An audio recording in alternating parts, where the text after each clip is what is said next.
Hello students, UPSC guiding principles channel में आप सभी का हार्दिक स्वागत है। हम उत्तराखंड एक समग्र अध्ययन जो कि परीक्षा वाणी प्रकाशन की बुक है इसको स्टडी कर रहे थे और अपने इस लेक्चर में हम पढ़ेंगे। हमने चैप्टर 2 को स्टार्ट कर दिया था। उत्तराखंड का शासनिक और प्रशासनिक ढांचा, इसमें हम पढ़ेंगे। हमने अपने प्रीवियस लेक्चर में जो उत्तराखंड राज्य के जो राज्य प्रतीक थे उनके बारे में पढ़ा था और अपने इस लेक्चर में हम स्टार्ट करेंगे उत्तराखंड राज्य का जो शासन प्रशासन है, जो एडमिनिस्ट्रेशन है, उसके बारे में। ठीक है, चलिए स्टार्ट करते हैं। देश के अन्य राज्यों की तरह इसका भी शासन प्रशासन यानी उत्तराखंड राज्य का जो शासन प्रशासन है वो भी संविधान के अध्याय 6 अनुच्छेद 152 से 237 तक के अनुरूप संचालित होता है। ठीक है, जो उत्तराखंड राज्य का जो शासन प्रशासन है वो हमारे भारत के जो संविधान है, जो कॉन्स्टिट्यूशन ऑफ इंडिया है, उसका जो अध्याय 6 है उसमें अनुच्छेद 152 से 237 तक जो भी चीज़ें दी गई हैं उसके अकॉर्डिंग चलता है, उन नियमों के अकॉर्डिंग चलता है। संविधान के अनुरूप राज्य में शासन प्रशासन की संसदात्मक प्रणाली लागू है। किस प्रकार की प्रणाली लागू है? संसदात्मक, यानी संसद को फॉलो करते हुए। ठीक है, और जिसके 3 प्रमुख अंग इस प्रकार हैं। कौन कौन से 3 प्रमुख अंग हैं? कार्यपालिका, विधानमंडल और उच्च तथा अधीनस्थ न्यायालय। कार्यपालिका में क्या क्या आता है? कार्यपालिका में आते हैं राज्यपाल, मंत्रिपरिषद, सचिवालय, विभाग तथा महाधिवक्ता। ये सभी कार्यपालिका के अंतर्गत आते हैं। हमने क्या पढ़ा कि संविधान के अनुरूप उत्तराखंड राज्य में जो शासन प्रशासन की जो प्रणाली है वो किस प्रकार की है? संसदात्मक प्रणाली लागू है। और इसी संसदात्मक प्रणाली के 3 प्रमुख अंग हैं, जिसमें पहला अंग है कार्यपालिका, दूसरा अंग है विधानमंडल और तीसरा अंग है न्यायपालिका, जिसमें कि उच्च तथा अधीनस्थ न्यायालय आते हैं। और जो पहला हमने पार्ट पढ़ा है इसका कार्यपालिका में क्या क्या आता है? राज्यपाल, मंत्रिपरिषद, सचिवालय विभाग तथा महाधिवक्ता। नंबर 2 है, दूसरा जो उसका अंग है, जो दूसरा पार्ट है वो है विधानमंडल, जिसमें कि राज्यपाल एवं विधानसभा आते हैं। ठीक है, विधानमंडल में आता है राज्यपाल एवं विधानसभा। और जो तीसरा महत्वपूर्ण पार्ट है वो है उच्च तथा अधीनस्थ न्यायालय। ठीक है, तो चलिए सबसे पहले हम जो पहला पार्ट है उसके बारे में पढ़ते हैं, यानी कार्यपालिका में कौन कौन आते हैं? कार्यपालिका के अंतर्गत आते हैं राज्यपाल, मंत्रिपरिषद, सचिवालय विभाग तथा महाधिवक्ता। तो चलिए कार्यपालिका में सबसे पहले हम पढ़ते हैं राज्यपाल के बारे में, फिर हम पढ़ेंगे मंत्रिपरिषद के बारे में, फिर सचिवालय विभाग और उसके बाद महाधिवक्ता के बारे में। इन सभी के बारे में कार्यपालिका के अंतर्गत हम स्टडी करेंगे। तो चलिए सबसे पहले पढ़ते हैं राज्यपाल के बारे में। संविधान के अनुच्छेद 153 यानी जो आर्टिकल 153 है, अनुच्छेद 153 के अनुसार राज्यों के लिए एक राज्याध्यक्ष की व्यवस्था है, एक राज्य के अध्यक्ष की व्यवस्था है, जिसे क्या कहा जाता है? राज्यपाल या गवर्नर के नाम से जाना जाता है। तो कौन से संविधान में वर्णन किया गया है राज्यपाल का कि प्रत्येक राज्य के लिए एक राज्याध्यक्ष की व्यवस्था है? ऐसा किस में कहा गया है? ऐसा कहा गया है हमारे कॉन्स्टिट्यूशन के, हमारे संविधान के आर्टिकल 153 में, अनुच्छेद 153 में कहा गया है कि राज्यों के लिए एक राज्याध्यक्ष की व्यवस्था है, जिसे क्या कहा जाता है? राज्यपाल या गवर्नर के नाम से जाना जाता है। राज्यपाल शब्द राज्य सरकार का बोध कराता है। राज्य की कार्यपालिका शक्ति राज्यपाल में ही निहित होती है, लेकिन वह इसका प्रयोग अपने अधीनस्थों के माध्यम से करता है। जो राज्यपाल है वह राज्य का संवैधानिक प्रमुख होता है और विवेकाधीन शक्तियों का प्रयोग करते समय क्या होता है? वास्तविक प्रमुख होता है। और राज्य के विश्वविद्यालयों का कुलाधिपति और राज्य का प्रथम नागरिक राज्यपाल ही होता है। जैसे देश का प्रथम नागरिक हम किसे कहते हैं? राष्ट्रपति को कहते हैं। ऐसे ही राज्य का प्रथम नागरिक राज्यपाल होता है। और जितने भी राज्य में जो भी यूनिवर्सिटीज़ होती हैं उनका कुलाधिपति भी कौन होता है? उनका जो चांसलर कहा जाता है, किसे कहा जाता है? उनका जो चांसलर है वह भी कौन होता है? राज्यपाल ही होता है। राज्यों के विश्वविद्यालयों का कुलाधिपति और राज्य का प्रथम नागरिक राज्यपाल ही होता है। राज्यपाल की नियुक्ति 5 वर्ष के लिए राष्ट्रपति के द्वारा की जाती है और वह उसी के इच्छा पर्यंत पद धारण करता है। राष्ट्रपति जब चाहे राज्यपाल को पद से हटा सकता है। तो ये हमने राज्यपाल के बारे में पढ़ा। तो राज्यपाल का वर्णन कौन से अनुच्छेद में है? अनुच्छेद 153 में है। और ये क्या होता है? राज्य का प्रथम नागरिक राज्यपाल होता है। इसके बारे में विशेष चीज़ ये है कि ये राज्य के विश्वविद्यालयों का कुलाधिपति होता है और राज्यपाल की नियुक्ति 5 वर्ष के लिए राष्ट्रपति के द्वारा की जाती है और वह उसी के इच्छा पर्यंत पद धारण करता है और जब राष्ट्रपति चाहे तो उसे पद से हटा सकता है। ठीक है, लेकिन संवैधानिक रूप से। उसके बाद नेक्स्ट है मंत्रिपरिषद। मंत्रिपरिषद के बारे में पढ़ेंगे। संविधान के अनुच्छेद 164 आर्टिकल 164 के अनुसार राज्यपाल सर्वप्रथम मुख्यमंत्री की नियुक्ति करता है और उसकी सलाह पर अन्य मंत्रियों की नियुक्ति करता है। जब हम मंत्रिपरिषद की बात करते हैं तो संविधान का जो अनुच्छेद 164 है इसके अनुसार जो राज्यपाल है वह सबसे पहले मुख्यमंत्री की नियुक्ति करता है और फिर मुख्यमंत्री की सलाह पर ही जो राज्यपाल है वह अन्य मंत्रियों की नियुक्ति करता है। और नियुक्ति के बाद अनुसूची 3 जो शेड्यूल 3 है, जो अनुसूची 3 है उसके अनुसार हमारे संविधान की, ठीक है, जो अनुसूची 3 है उसके अनुसार पद और गोपनीयता की शपथ दिलाता है। ठीक है, मंत्रीगण राज्यपाल के प्रसाद पर्यंत अपना पद ग्रहण करते हैं।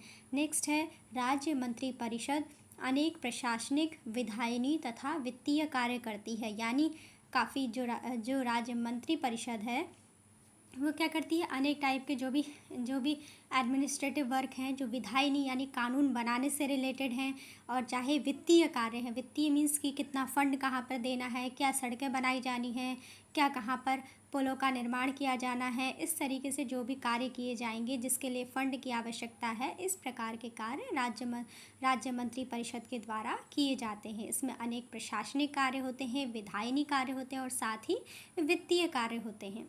यही मंत्रिपरिषद ही राज्य में वास्तविक कार्यपालिका का कार्य करती है।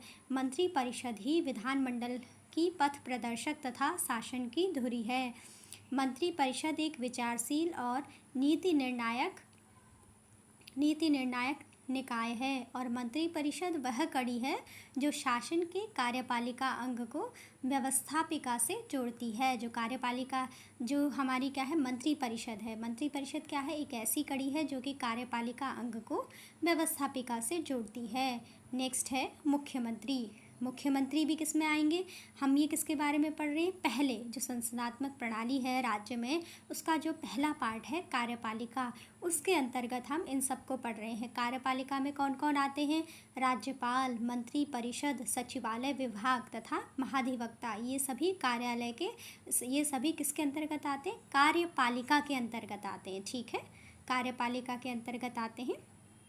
तो चलिए, हमने राज्यपाल के बारे में पढ़ लिया, मंत्रिपरिषद के बारे में पढ़ लिया और अब इसके बाद क्या है? मंत्रिपरिषद में जो सबसे मुख्य है वो कौन है? मुख्यमंत्री होता है। ठीक है, तो राज्य कार्यपालिका का वास्तविक प्रधान मुख्यमंत्री होता है। राज्य कार्यपालिका का वास्तविक प्रधान कौन होता है? मुख्यमंत्री होता है और मुख्यमंत्री राज्य शासन का कप्तान है और मंत्रिमंडल में मुख्यमंत्री की विशिष्ट स्थिति होती है और मुख्यमंत्री के कार्यों एवं दायित्वों की दृष्टि से उसे प्रधानमंत्री का लघु रूप कहा जा सकता है। जैसे देश में प्रधानमंत्री की वैल्यू होती है, ऐसे किसी भी स्टेट में मुख्यमंत्री की वैल्यू होती है। ठीक है, सचिवालय। सचिवालय क्या है? सचिवालय के बारे में पढ़ते हैं। राज्य के वास्तविक कार्यपालिका यानी जो राज्य का जो मंत्रिपरिषद है उसके सदस्य क्या होते हैं? जनप्रतिनिधि होते हैं। अतः वे प्रशासन के गूढ़ताओं से अवगत हों यह आवश्यक नहीं होता है। ठीक है, यानी ये जो कहा गया है, जो हमारी मंत्रिपरिषद होती है उसमें कौन भेजे जाते हैं? जनप्रतिनिधि होते हैं, हमारे द्वारा चुने गए, जनता के द्वारा चुने गए प्रतिनिधि होते हैं, जिन्हें हम जैसे जो भी नेता लोग हैं, ठीक है, वो लोग जाते हैं। तो ऐसा माना जाता है कि ये कोई आवश्यक नहीं है कि उन्हें प्रशासन की सारी जो गूढ़ चीज़ें हैं, ठीक है, उनके बारे में पता हो, जो सारी बारीकियां हैं उनके बारे में, कि एडमिनिस्ट्रेशन के बारे में उन्हें हर चीज़ का पता हो, यह ज़रूरी नहीं होता है। ठीक है, क्योंकि वो तो जनता के प्रतिनिधि है। ठीक है, अतः वे शासन के की जो गुणताएँ हैं, यानी जो क्या है बारीकियाँ हैं, जो प्रशासन की जो एडमिनिस्ट्रेशन की जो महत्वपूर्ण चीज़ें हैं, उनसे उनसे अवगत हो, यानी उनको इस बारे में पता हो, ऐसा ज़रूरी नहीं होता है। इसीलिए आवश्यक प्रशासनिक सहायता एवं परामर्श देने के लिए मुख्य सचिव के नेतृत्व में एक विशुद्ध प्रशासनिक निकाय का गठन किया गया है, जिसे राज्य सचिवालय कहते हैं। तो ठीक है, क्या है कि जो नेता लोग होते हैं, जो भी हमारे द्वारा चुने गए जनप्रतिनिधि हैं, ऐसा ज़रूरी नहीं है कि उनको एडमिनिस्ट्रेशन की कि कैसे एडमिनिस्ट्रेशन चलाना है, उसकी जो बारीकियां हैं उनके बारे में ज्ञान हो। ठीक है, ऐसा कोई ज़रूरी नहीं है। तो इसलिए क्या किया जाता है, उनको आवश्यक प्रशासनिक सहायता कि एडमिनिस्ट्रेशन किस तरीके से चलाया जाना है, उनको सजेशन देना, उनको परामर्श देने के लिए क्या किया जाता है, मुख्य सचिव के नेतृत्व में एक विशुद्ध प्रशासनिक निकाय, ठीक है, एक क्या होता है, एक प्योर जो एडमिनिस्ट्रेटिव बॉडी है उसका गठन किया जाता है, और उसे ही क्या कहा जाता है, सचिवालय कहा जाता है। सचिवालय के प्रशासनिक अध्यक्ष को मुख्य सचिव कहा जाता है, और प्रत्येक विभागों के सचिव को शासन सचिव कहा जाता है। जो सचिवालय है राज्य में, उस सचिवालय के प्रशासनिक अध्यक्ष को मुख्य सचिव कहा जाता है, और प्रत्येक विभागों के सचिव को शासन सचिव कहा जाता है। वह प्रायः आईएएस का वरिष्ठ एवं अनुभवी सदस्य होता है। ठीक है, इसके बाद कुछ इम्पॉर्टेंट चीज़ें हैं, इनको भी पढ़ते हुए चलते हैं। इसमें लिखा है, इन्हें भी जानिए। तो कुछ इम्पॉर्टेंट पॉइंट हैं। 1814 में गढ़वाल और 1815 में कुमाऊं पर अंग्रेज़ों के कब्जे के बाद कुमाऊं जनपद का गठन किया गया, और गढ़वाल नरेश से लिए गए क्षेत्र को कुमाऊं का एक परगना बनाया गया। 1814 में गढ़वाल और 1815 में कुमाऊं पर अंग्रेज़ों के कब्जे के बाद कुमाऊं जनपद का गठन किया गया, और गढ़वाल नरेश से लिए गए क्षेत्र को कुमाऊं का एक परगना बनाया गया। जबकि देहरादून, चकराता आदि क्षेत्र को पहले सहारनपुर फिर कुमाऊं में सम्मिलित किया गया। आगे चलकर 1871 में दून को एक जिले के रूप में गठित कर मेरठ मंडल में सम्मिलित कर लिया गया। इस प्रकार अंग्रेजी शासन के आरंभ में उत्तराखंड केवल 2 राजनीतिक प्रशासनिक इकाइयों, जिसमें कि एक था कुमाऊं जनपद और दूसरी थी टिहरी रियासत में गठित था। ठीक है, जब अंग्रेजी शासन था प्रारंभ में, अंग्रेजी शासन जब स्टार्टिंग में यहाँ पर आया था, जब इस्टेब्लिश हुआ, जब अंग्रेज़ों ने हमारे ऊपर शासन करना प्रारंभ किया, तो उस टाइम पे जो उत्तराखंड है, यहाँ पर केवल 2 एडमिनिस्ट्रेटिव बॉडीज़ थी, 2 एडमिनिस्ट्रेटिव यूनिट्स थी, यानी क्या थी, 2 राजनीतिक प्रशासनिक, ठीक है, राजनीतिक, पॉलिटिकल एंड एडमिनिस्ट्रेटिव राजनीतिक प्रशासनिक इकाइयाँ थी। उन कौन कौन सी थी, एक तो कुमाऊं जनपद था और एक टिहरी रियासत थी। ठीक है, ये 2 गठित किए गए थे उस टाइम तक। तो एक बार इस पॉइंट को फिर से रिवाइज करते हुए चलते हैं, क्योंकि इसमें काफ़ी इंपॉर्टेंट चीज़ें हैं। तो कभी कभी कोई भी छोटा सा पॉइंट निकाल के क्वेश्चन बना लिया जाता है। 1814 में गढ़वाल और 1815 में कुमाऊं पर अंग्रेज़ों के कब्जे के बाद कुमाऊं जनपद का गठन किया गया, और गढ़वाल नरेश से लिए गए क्षेत्र को कुमाऊं का एक परगना बनाया गया।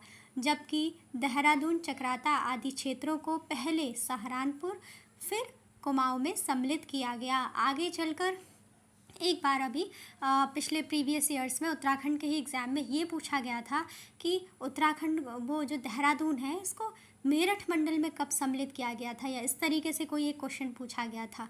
तो देखिए, वो जब आप ऐसे पढ़ेंगे तो ऐसे क्वेश्चन तभी हो पाएंगे। ठीक है, आगे चलकर 1871 में ऐसे जनरली पढ़ने में नहीं आता है कि देहरादून कब मेरठ में आया या सहारनपुर में कब था। तो कई बार तो अगर हमने हिस्ट्री सही से नहीं पढ़ी है तो हमें यही नहीं पता होगा कि भाई सहारनपुर से कहाँ, यहाँ की बात कर रहे हैं। ठीक है, सहारनपुर तो यूपी में आता है और यहाँ देहरादून तो उत्तराखंड में आता है।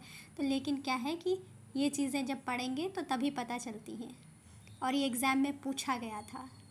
जबकि देहरादून, चकराता आदि क्षेत्रों को पहले सहारनपुर फिर कुमाऊं में सम्मिलित किया गया। आगे चलकर 1871 में देहरादून को एक जिले के रूप में गठित कर मेरठ मंडल में सम्मिलित कर लिया गया था। आई थिंक एग्ज़ाम में पूछा गया था कि देहरादून को मेरठ मंडल में कब सम्मिलित किया गया था, या देहरादून को किस जिले के रूप में सम्मिलित किया गया था पहले। ठीक है, तो हो सकता है इस तरीके से क्वेश्चन फ्रेम किया गया हो। आगे चलकर 1871 में दून को एक जिले के रूप में गठित कर मेरठ मंडल में सम्मिलित कर लिया गया था। इस प्रकार अंग्रेजी शासन के आरंभ में उत्तराखंड केवल 2 राजनीतिक प्रशासनिक इकाइयों, जिसमें से एक थी कुमाऊं जनपद और दूसरी थी टिहरी रियासत में गठित था। नेक्स्ट पॉइंट पढ़ते हैं। 1840 में ब्रिटिश गढ़वाल का मुख्यालय श्रीनगर से हटाकर पौड़ी लाया गया और पौड़ी गढ़वाल नामक नए जिले का गठन किया गया। 1840 में ब्रिटिश गढ़वाल का मुख्यालय श्रीनगर से हटाकर कहाँ लाया गया? पौड़ी लाया गया और पौड़ी गढ़वाल नामक नए जिले का गठन कब किया गया? 1840 में। नेक्स्ट है 1854 में कुमाऊं मंडल का गठन कर नैनीताल को मुख्यालय बनाया गया। 1854 में कुमाऊं मंडल का गठन करके नैनीताल को उसका मुख्यालय बनाया गया और 1890 तक कुमाऊं कमिश्नरी में केवल कुमाऊं और गढ़वाल, जो पौड़ी गढ़वाल है, ठीक है, उस टाइम तक पौड़ी गढ़वाल ही पौड़ी का एक ज़िला बनाया गया था 1840 में, ठीक है। तो कहा गया है कि 1854 में कुमाऊं मंडल का गठन कर नैनीताल को मुख्यालय बनाया गया और 1890 तक कुमाऊं कमिश्नरी में केवल कौन कौन आते थे? कुमाऊं और पौड़ी गढ़वाल 2 ज़िले ही रहे थे। 1890 तक कुमाऊं कमिश्नरी में कौन से 2 ज़िले थे? कुमाऊं और पौड़ी गढ़वाल ही रहे। नेक्स्ट है 1891 में कुमाऊं जिले को अल्मोड़ा और नैनीताल नामक 2 जिलों में बांट दिया गया। इस प्रकार स्वतंत्रता के बाद 1 अगस्त 1949 तक कुमाऊं मंडल में केवल 3 जिले पौड़ी, अल्मोड़ा और नैनीताल और एक रियासत टिहरी सम्मिलित थे। 1891 में कुमाऊं जिले को अल्मोड़ा और नैनीताल नामक 2 जिलों में बांट दिया गया। 1891 में कुमाऊं जिले को कौन से 2 जिलों में बांटा गया? 1891 में कुमाऊं जिले को अल्मोड़ा और नैनीताल नामक 2 जिलों में बांट दिया गया। आज जिसे हम कुमाऊं मंडल कहते हैं, पहले कुमाऊं जिला था और उसको भी क्या है, 2 जिलों में बांटा गया था और ये कब की बात है? 1891 की बात है, ठीक है।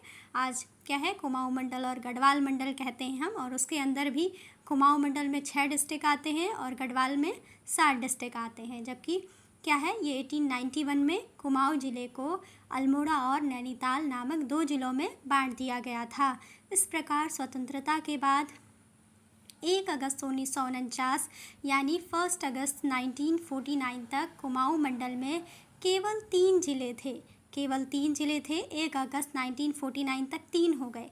1891 तक कितने थे? कुमाऊं जिले से कितने ज़िले बनाए गए थे? 2 जिले, अल्मोड़ा और नैनीताल। और उसके बाद जब स्वतंत्रता प्राप्ति के बाद 1 अगस्त 1949 तक कुमाऊं मंडल में केवल 3 जिले थे, पौड़ी, अल्मोड़ा और नैनीताल, और एक रियासत जो कि टिहरी रियासत थी, ये सम्मिलित थे, ठीक है। केवल 3 जिले, पौड़ी, अल्मोड़ा और नैनीताल और एक रियासत, और कौन सी रियासत थी वो? टिहरी रियासत, ये सम्मिलित थे कुमाऊं मंडल में, ठीक है। नेक्स्ट है 1 अगस्त 1949 को टिहरी रियासत को कुमाऊं मंडल के चौथे जिले के रूप में सम्मिलित कर टिहरी गढ़वाल नाम दिया गया। 1 अगस्त 1949 को टिहरी रियासत को कुमाऊं मंडल के चौथे जिले के रूप में सम्मिलित कर टिहरी गढ़वाल नाम दिया गया। यानी पहली जो टिहरी रियासत थी वो भी कुमाऊं मंडल में ही आती थी, ठीक है। 1 अगस्त 1949 को टिहरी रियासत को कुमाऊं मंडल के चौथे जिले के रूप में सम्मिलित कर टिहरी गढ़वाल नाम दिया गया। नेक्स्ट है सन 1960 में टिहरी जिले से उत्तरकाशी, पौड़ी जिले से चमोली व अल्मोड़ा जिले से पिथौरागढ़ नामक नए जिले बनाए गए। 1960 में क्या होता है? 1960 में टिहरी जिले से क्या बनाया गया है? उत्तरकाशी जिला बनाया गया है। पौड़ी जिले से क्या बनाया गया है? चमोली जिला बनाया गया है। और अल्मोड़ा से क्या बनाया गया है? पिथौरागढ़ बनाया गया है, ठीक है। और ये कब बनाए गए? 1960 में। उसके बाद नेक्स्ट है 1969 में गढ़वाल मंडल गठित कर पौड़ी में मंडल मुख्यालय बनाया गया और टिहरी, पौड़ी, चमोली व उत्तरकाशी को कुमाऊं मंडल से निकालकर इसके अधीन रखा गया, जबकि नैनीताल, अल्मोड़ा व पिथौरागढ़ को कुमाऊं मंडल के अधीन रहने दिया गया। ये क्या कहा गया है कि सन 1969 में गढ़वाल मंडल गठित करके पौड़ी में मंडल मुख्यालय बनाया गया और टिहरी, पौड़ी, चमोली व उत्तरकाशी को कुमाऊं मंडल से निकालकर इसके अधीन रखा गया। जबकि नैनीताल, अल्मोड़ा व पिथौरागढ़ को कुमाऊं मंडल के अधीन रहने दिया गया। क्या किया गया है 1969 में, क्या चेंज किया गया था? 1969 में गढ़वाल मंडल गठित किया गया और पौड़ी में मंडल मुख्यालय बना दिया गया। 1969 में क्या किया गया? एक नया मंडल गठित किया गया। अभी तक केवल कुमाऊं मंडल चल रहा था। 1969 में गढ़वाल मंडल का गठन कर दिया गया और पौड़ी में इसका मुख्यालय बना दिया गया। और इसमें क्या था? कुमाऊं मंडल से जो टिहरी, पौड़ी, चमोली व उत्तरकाशी, ये 4 ज़िले हैं, इनको निकालकर किस में डाल दिया गया? गढ़वाल मंडल में डाल दिया गया। जबकि नैनीताल, अल्मोड़ा व पिथौरागढ़ कुमाऊं मंडल में ही बने रहे। तो कौन कौन से ज़िले आए 1969 में जब गढ़वाल मंडल को गठित किया गया? तो गढ़वाल में उस टाइम पर आते हैं 4 ज़िले, टिहरी, पौड़ी, चमोली व उत्तरकाशी। इनको क्या करते हैं? कुमाऊं मंडल से निकाल के गढ़वाल मंडल में डाल देते हैं 1969 में। और गढ़वाल मंडल का मुख्यालय कहाँ बनाया गया?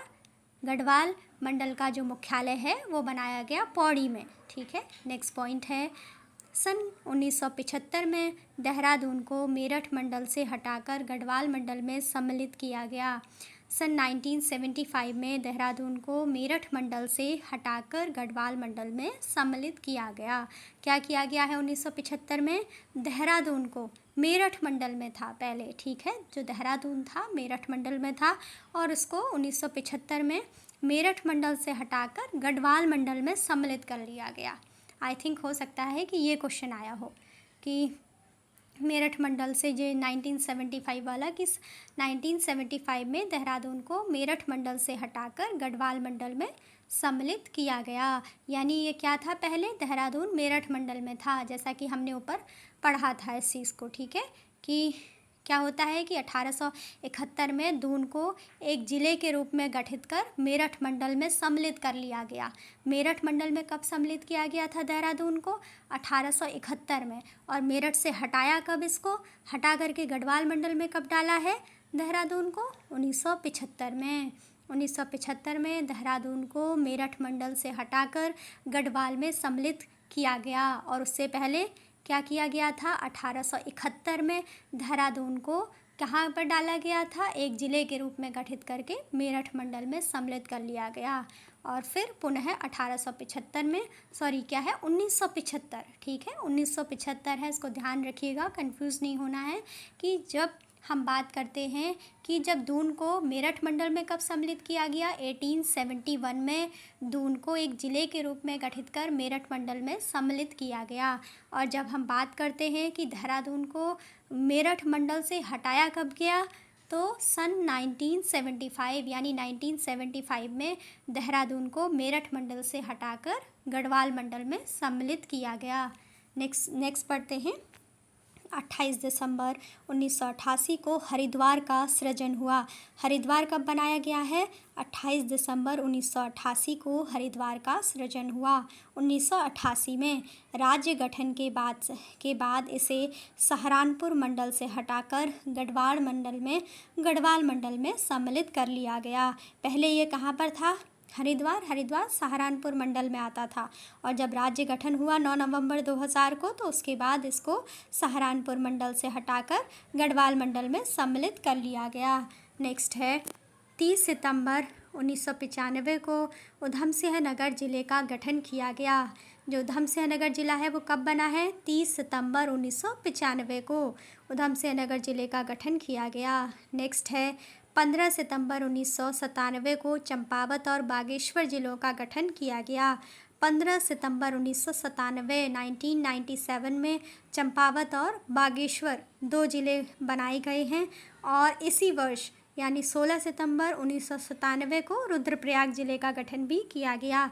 देखिए, 15 सितंबर 1997 को चंपावत और बागेश्वर ज़िले का गठन किया गया और 16 सितंबर 1997 को रुद्रप्रयाग ज़िले का गठन किया गया। तो ये हमने इसको पढ़ा। इसके बाद हम पढ़ रहे थे सचिवालय के बारे में। ठीक है, तो सचिवालय के बारे में हमने क्या पढ़ा था? एक बार इसको रिवाइज करते हुए चलते हैं कि राज्य के वास्तविक कार्यपालिका जो मंत्री परिषद होती है, उसके जो सदस्य हैं वो क्या होते हैं? हमारे द्वारा, जनता के द्वारा भेजे गए प्रतिनिधि होते हैं, जनप्रतिनिधि होते हैं। तो क्या होता है, अतः वे प्रशासन की गूढ़ताओं से अवगत हों। यह आवश्यक नहीं होता है कि उन्हें शासन प्रशासन की हर बारीकी पता हो। इसीलिए आवश्यक प्रशासनिक सहायता एवं उनके परामर्श के लिए मुख्य सचिव के नेतृत्व में एक विशुद्ध प्रशासनिक निकाय का गठन किया गया है, जिसे राज्य सचिवालय कहते हैं। सचिवालय के प्रशासनिक अध्यक्ष को मुख्य सचिव और प्रत्येक विभागों के सचिव को शासन सचिव कहा जाता है और वह प्रायः आईएएस का वरिष्ठ एवं अनुभवी सदस्य होता है। ये हमने पढ़ा सचिवालय के बारे में। इसमें आगे कुछ और पॉइंट्स हैं, इसको भी देखते हुए चलते हैं कि सचिवालय राज्य प्रशासन के पर्यवेक्षण, निर्देशन और नियंत्रण का कार्य करता है। सचिवालय क्या कार्य करता है? सचिवालय राज्य प्रशासन के पर्यवेक्षण, निर्देशन और नियंत्रण का कार्य करता है। ठीक है। सरकारी नीति रचना हेतु आवश्यक सामग्री एकत्रित करना और उसका विश्लेषण कर मंत्री परिषद के सम्मुख प्रस्तुत करना सचिवालय का कर्तव्य है। सचिवालय का क्या कर्तव्य है? सरकारी नीति रचना हेतु आवश्यक सामग्री एकत्रित करना, जिससे कि सरकारी नीति बनाई जा सके, और उसका विश्लेषण कर मंत्री परिषद के सम्मुख प्रस्तुत करना, उसका एनालिसिस करना कि इसके क्या फ़ायदे हो सकते हैं। अगर कोई भी सरकार के द्वारा कोई भी पॉलिसी बनाई जा रही है, कोई भी गवर्नमेंट पॉलिसी अगर क्रिएट की जा रही है, तो उससे क्या फ़ायदा होगा, क्या नुकसान होगा, उसका जो भी एनालिसिस है, ये सारा कार्य करना किसका होता है? ये सारा कार्य सचिवालय का होता है। और सचिवालय क्या करती है? सचिवालय जो राज्य प्रशासन है उसके पर्यवेक्षण, निर्देशन एवं नियंत्रण का कार्य भी करता है। नेक्स्ट है, राज्य प्रशासन में मुख्य सचिव का पद प्रशासनिक पद सोपान में सर्वाधिक महत्वपूर्ण है। राज्य का जो एडमिनिस्ट्रेशन है उसमें जो मुख्य सचिव है, जो क्या होता है, जो सचिव है, जो कि क्या है, मुख्य सचिव है, इसका जो पद है वो क्या होता है? प्रशासनिक पद सोपान में सर्वाधिक महत्वपूर्ण होता है।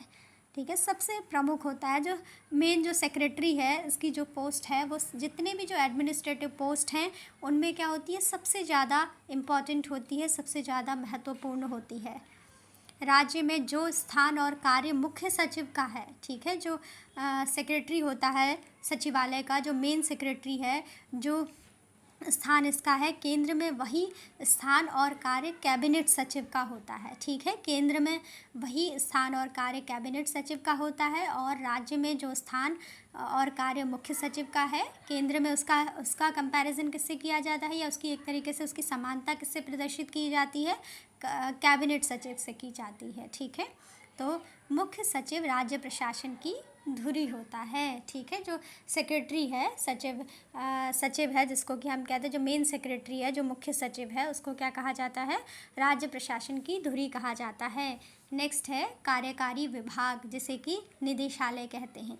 ठीक है, तो कार्यकारी विभाग या निदेशालय के बारे में पढ़ते हैं कि इसका क्या कार्य है। ठीक है, या ये किस प्रकार की संस्था है, किस प्रकार की ये बॉडी है, इसको हम पढ़ेंगे। कार्यकारी विभाग या निदेशालय, राज्य प्रशासन में मंत्री परिषद, जो मंत्री परिषद है उसमें कौन आते हैं? जो राजनीतिक प्रमुख होते हैं। सचिवालय में कौन कौन होते हैं? प्रशासनिक प्रमुख, जैसा कि अभी हमने पढ़ा कि जो राज्य का प्रशासन है उसमें हेल्प करते हैं, जो भी मंत्री लोग हैं उन लोगों को हेल्प प्रोवाइड कराते हैं कि कोई भी पॉलिसी कैसे बनानी है। ये सारा कार्य कौन करते हैं? जो सेक्रेटरीज होते हैं वो करते हैं।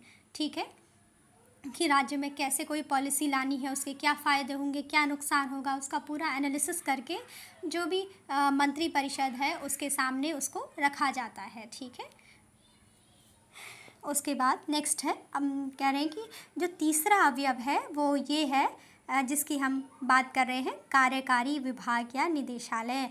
राज्य प्रशासन में सबसे पहला हो गया मंत्री परिषद, जो कि क्या होता है? राजनीतिक प्रमुख होते हैं, जो कि राजनेता वगैरह हैं, जो राजनीतिक रूप से प्रमुख हैं हमारे, उस तरीके से। ठीक है, नेक्स्ट है सचिवालय, जो कि प्रशासनिक प्रमुख है, जो कि एडमिनिस्ट्रेशन में हेल्प करते हैं, बल्कि उनको भी हेल्प करते हैं जो हमारे क्या हैं, जो भी मंत्री परिषद है उसको हेल्प करते हैं। उसके बाद तीसरा अवयव आता है कार्यकारी विभाग, जिसे कि निदेशालय भी कहा जाता है। ऊपर के दोनों अवयवों का संबंध नीति निर्माण से है। ऊपर के दोनों अवयव मीन्स अभी हमने किस किस के बारे में पढ़ा? हमने पढ़ा मंत्री परिषद, यानी जो राजनीतिक प्रमुख हैं, और साथ ही जो सचिवालय हैं मीन्स जो क्या है? प्रशासनिक हेड हैं, जो प्रशासनिक प्रमुख हैं, इन दोनों का कार्य क्या है? नीति निर्माण से है, पॉलिसी बनाने से है कि राज्य में कोई भी नई योजना लानी है तो वो योजना किस प्रकार से लानी है, ठीक है। तो ये सब काम उन दोनों का रहता है, किस कौन कौन सी बॉडीज़ का? मंत्रिपरिषद का और सचिवालय का। लेकिन जो कार्यकारी विभाग या जो निदेशालय है वो क्या करती है? उसके क्रियान्वयन के लिए प्राथमिक रूप से जिम्मेदार संस्था होती है, ठीक है। जो कार्यकारी विभाग है, जो निदेशालय है, वो क्या करती है? जो भी पॉलिसी बनाई गई है उसको क्या करती है? उसका इम्प्लीमेंटेशन करती है। उसके इम्प्लीमेंटेशन के लिए ये प्रमुख रूप से रिस्पॉन्सिबल बॉडी होती है, रिस्पॉन्सिबल संस्था होती है, ठीक है। इसके बाद एक शासन सचिव के अंदर कई विभाग होते हैं, ठीक है। जैसे कि हम सचिव की बात कर रहे हैं तो एक शासन सचिव के अंदर कई विभाग होते हैं। जैसे गृह सचिव के अंतर्गत पुलिस, जेल, आंतरिक सुरक्षा आदि विभाग होते हैं। एक शासन सचिव के अंदर कई विभाग होते हैं। जैसे गृह सचिव है तो गृह सचिव के अंतर्गत क्या क्या विभाग आएगा?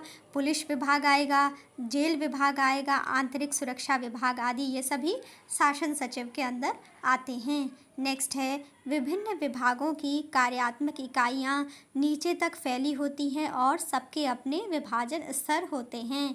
नेक्स्ट है सामान्य एवं राजस्व प्रशासन में विभागाध्यक्ष के बाद मंडलायुक्त होता है, जो अपने मंडल के शांति व्यवस्था, राजस्व वसूली तथा अन्य कार्यों को देखता है। क्या कहा गया है कि सामान्य एवं राजस्व प्रशासन में विभागाध्यक्ष के बाद मंडलायुक्त होता है, ठीक है। जो सामान्य या जो राजस्व प्रशासन है उसमें जो विभागाध्यक्ष है, जो विभाग का हेड है, जो डिपार्टमेंट का हेड है, उसके बाद कौन सेकंड नंबर किसका आता है? मंडलायुक्त का आता है, जो अपने मंडल के शांति व्यवस्था, राजस्व वसूली और अन्य कार्यों को देखता है।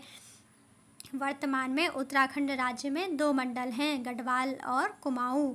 और गढ़वाल मंडल में सर्वाधिक 7 जिले हैं और कुमाऊं मंडल में 6 जिले हैं। मंडल के नीचे जिलाधिकारी के नेतृत्व में जिले होते हैं और राज्य में कुल 13 जिले हैं। मंडल के नीचे क्या आएंगे? जिलाधिकारी आएंगे, क्योंकि वो प्रत्येक जिले का नेतृत्व करते हैं, जिले को चलाते हैं, ठीक है। और राज्य में कुल 13 जिले हैं। जिले के नीचे कौन सी प्रशासनिक इकाई है? जिले के नीचे है उप जिलाधिकारी। उप जिलाधिकारी के नेतृत्व में तहसीलें होती हैं, ठीक है। जिले के नीचे उप जिलाधिकारी के नेतृत्व में तहसीलें होती हैं। राज्य गठन के समय उत्तराखंड प्रदेश में कुल कितनी? 49 यानी 49 तहसीलें थी। राज्य गठन के समय उत्तराखंड प्रदेश में कुल 49 तहसीलें थी। सामान्य व राजस्व प्रशासन की तरह विकास प्रशासन के भी अपने स्तर हैं और इसमें सबसे ऊपर राज्य स्तर, फिर जिला स्तर और सबसे नीचे ब्लॉक स्तर होता है, ठीक है। अब क्या है, एक बार हम राजस्व या रेवेन्यू पुलिस के बारे में पढ़ लेते हैं। उत्तराखंड में 1857 के विद्रोह के बाद अंग्रेज उत्तराखंड के सभी क्षेत्रों में सिविल पुलिस व्यवस्था लागू कराना चाहते थे, लेकिन कुमाऊं के तत्कालीन कमिश्नर रैमजे, जिनका कार्यकाल था 1856 से 1884 तक, उन्होंने क्या किया? कमिश्नर रैमजे ने राज्य की जनता को सीधा साधा बताते हुए राजस्व पुलिस व्यवस्था को बनाए रखने की सिफारिश की थी। क्या हुआ था? 1857 के विद्रोह के बाद अंग्रेज उत्तराखंड के सभी क्षेत्रों में सिविल पुलिस व्यवस्था को लागू कराना चाहते थे, लेकिन कुमाऊं में उस टाइम पर जो कमिश्नर थे हेनरी रैमजे, जिनका कार्यकाल कितना था? 1856 से 1884 तक था। हेनरी रैमजे ने जो उत्तराखंड राज्य की जनता को सीधा साधा बताते हुए राजस्व पुलिस व्यवस्था को बनाए रखने की सिफारिश की थी और राज्य में राजस्व पुलिस व्यवस्था 1874 से लागू है। उत्तराखंड राज्य में राजस्व पुलिस व्यवस्था कब से लागू है? 1874 से लागू है। वर्तमान में राज्य के लगभग 61% भाग पर यह व्यवस्था लागू है। वर्तमान में राज्य के लगभग कितने प्रतिशत भाग पर राजस्व पुलिस व्यवस्था लागू है? 61% पार्ट पर जो राजस्व पुलिस व्यवस्था है वह लागू है।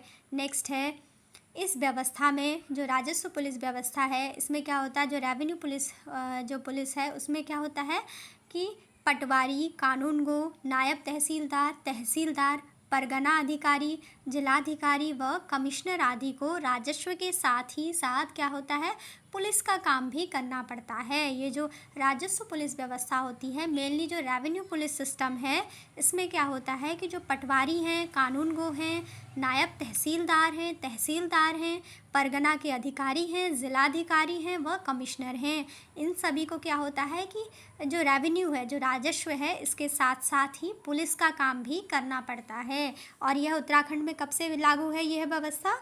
यह सिस्टम कब से लागू है? राजस्व पुलिस व्यवस्था का 1874 से लागू है। और अभी भी कितने कितने प्रतिशत भाग पर यह सिस्टम चल रहा है? राजस्व पुलिस का जो सिस्टम है यह 61% भाग पर अभी भी उत्तराखंड राज्य में राजस्व पुलिस व्यवस्था लागू है। नेक्स्ट है, यहाँ अपराधों की जांच करना, मुकदमा दर्ज करना और अपराधियों को पकड़ना राजस्व पुलिस की ही जिम्मेदारी है। इसमें क्या होता है, अपराधों की जांच करना, मुकदमा दर्ज करना, जो भी पुलिस का काम है वो राजस्व अधिकारियों के द्वारा ही किया जाता है। ठीक है, जैसे कि जो भी हैं, ये पटवारी है, कानून गो है, नायब तहसीलदार हैं, परगनाधिकारी हैं, ज़िलाधिकारी हैं व कमिश्नर हैं, इन सभी को अपना काम तो करना ही करना है। ठीक है, अपना काम और राजस्व के साथ साथ इनको क्या करना है, पुलिस का कार्य भी करना है। अब पुलिस का काम क्या होता है? अपराधों की जांच करना, मुकदमा दर्ज करना, अपराधियों को पकड़ना, ये सब भी राजस्व पुलिस की ही जिम्मेदारी है जहाँ पर यह सिस्टम लागू है। ठीक है, नेक्स्ट है, पिछले कुछ समय से राजस्व क्षेत्रों को सिविल पुलिस के हवाले करने की मांग जोरों से उठी है। इस मांग के पीछे राजस्व पुलिस के पास अपराध रोकने की पुख्ता व्यवस्था न होने और तकनीकी जानकारी के अभाव में अपराधों की जांच प्रभावी ढंग से न कर सकने का तर्क दिया जाता रहा है। देखिए, अब क्या है कि ये कहा गया है, अब इस चीज़ पे बात हो रही है या विवाद हो रहा है कि अब आप क्या करिए, जो ये राजस्व जो व्यवस्था है, जो रेवेन्यू पुलिस वाली व्यवस्था है, इसको क्या कर दीजिए, हटा दीजिए।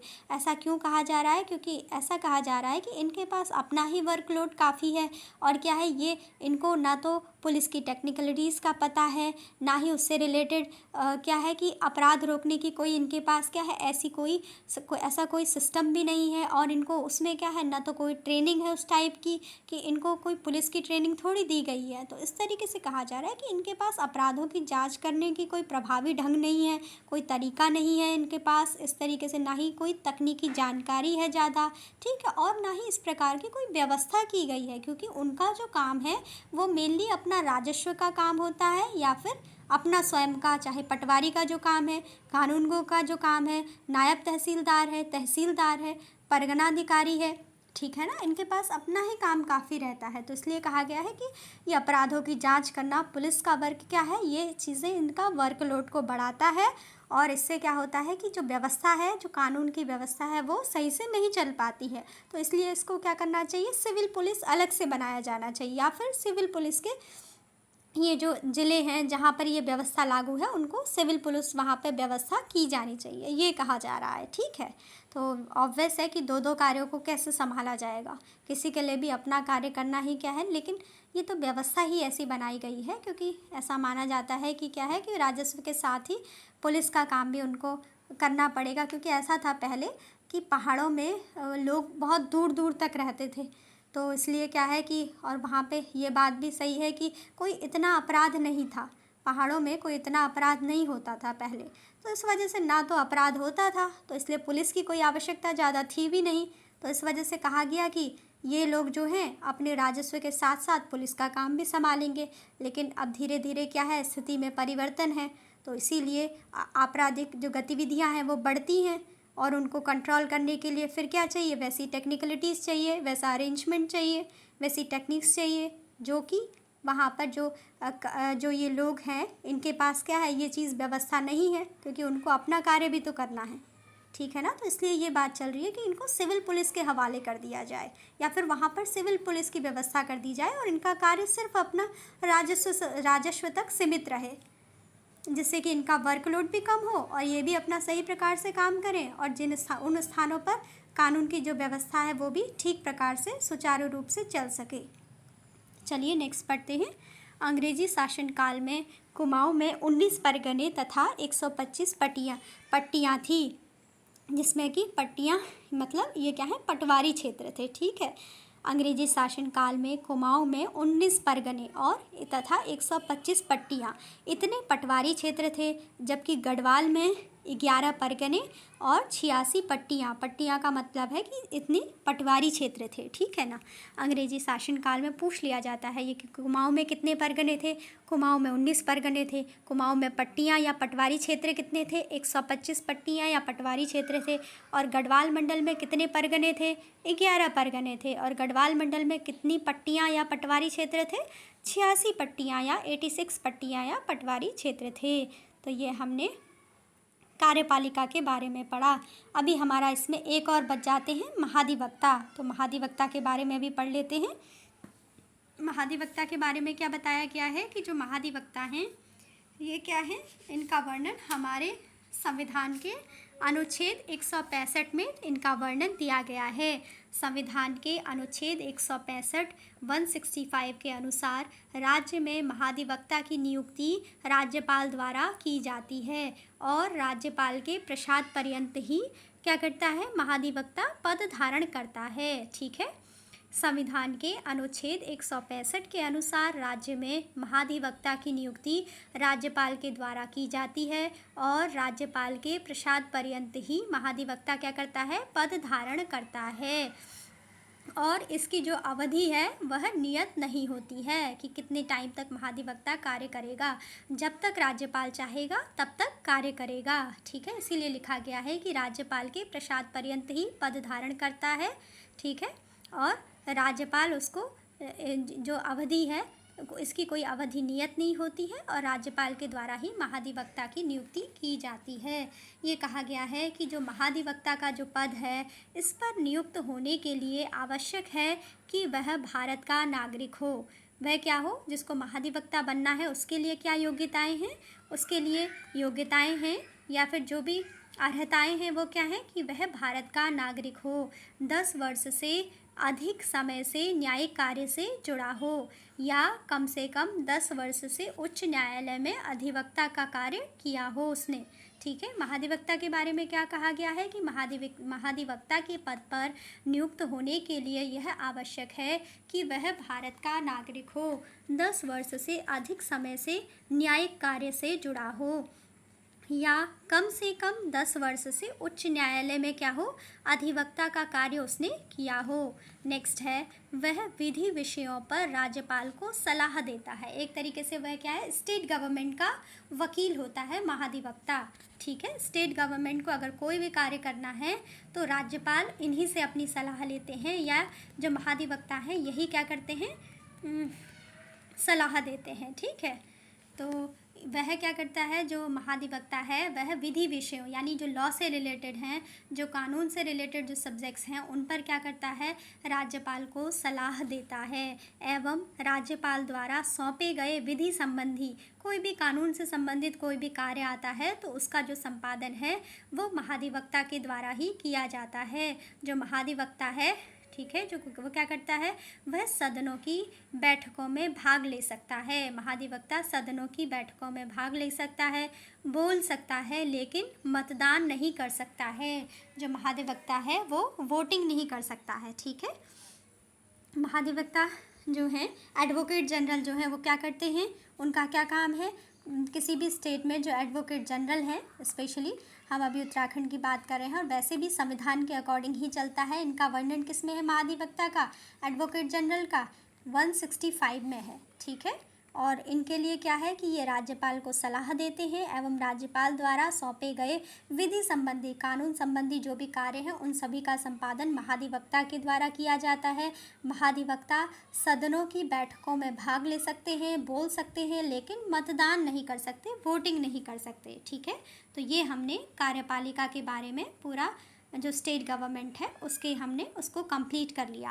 कार्यपालिका में हमने क्या क्या पढ़ा, राज्यपाल के बारे में, मंत्री परिषद के बारे में, सचिवालय के बारे में और उसके बाद हमने निदेशालय के बारे में पढ़ा, निदेशालय विभाग के बारे में, और फिर हमने महाधिवक्ता के बारे में इसमें पढ़ा, ठीक है। जिसे कि निदेशालय को क्या कहा जाता है, कार्यकारी विभाग भी कहा जाता है। और थोड़ा सा हमने इसमें राजस्व विभाग या रेवेन्यू पुलिस के बारे में भी जानकारी प्राप्त की। तो आई होप स्टूडेंट आपको समझ में आया हो। अभी का लेक्चर यहीं पे रखते हैं। नेक्स्ट लेक्चर में हम विधानमंडल के बारे में पढ़ेंगे। Thanks for watching.